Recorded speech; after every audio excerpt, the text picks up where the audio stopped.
I was travelling back to work in 2014, middle of the night, and I came across a car that had crashed into the central reservation. At that time, I'd done 3 tours of Afghanistan, 1 of Iraq, so I'd accounted myself as a very competent first aider. I immediately pulled over and checked the people over to make sure they were okay. And I thought the only thing I can really do now is to walk along the hard shoulder and use the torch on my phone to warn oncoming traffic. And that's what I did. I turned, and as I turned, I heard an enormous bang, and I felt myself hit. And almost simultaneously, I could hear lots of noise, lots of screaming. I could feel movement, and I kind of went into myself. It's really hard to explain, but I've probably got about 4 or 5 minutes worth of thinking. It could have only have been a couple of seconds in reality. And I knew something bad had happened. I could feel myself moving through the air, although I don't know how. And I kept telling myself, in a minute, this movement's going to stop, and you've got to check yourself over.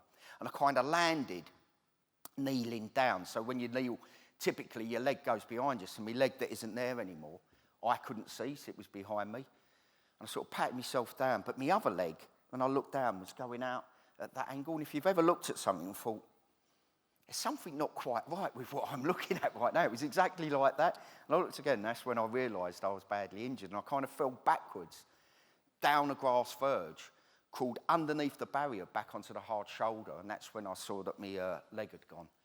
My first thought, as you can imagine, was a profanity, but almost immediately, well, not even almost, absolutely immediately, I knew that the fact my leg was gone wasn't important. I knew from experience from Afghanistan that I had between 7 and 12 minutes to stop the bleeding.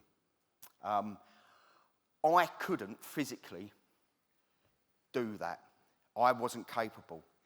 And I was slowly bleeding to death, and I couldn't get anyone to help me. And the bad side of having the medical knowledge to actually save your own life is when you can't, you're acutely aware of when it's going wrong. And I could feel myself going into shock. Now, shock's where your body loses so much blood, it takes what it needs from your extremities and packs it into your abdomen to keep your vital organs going. And I could feel that happening. It's getting tingling, pins and needles, then numbness in my fingers, then my hands, as your body's basically shutting down from the outside in. And there was a point when I was laying there, and I knew I was on a knife edge between life and death. Now, I subsequently found out that I'd lost over half my body's blood.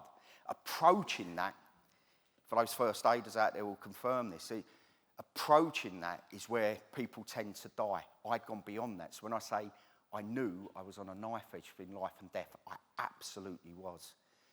And the only way I can describe it, I haven't got the vocabulary. I don't know even if the vocabulary exists, but next to me was the abyss. It's the only way I can describe it.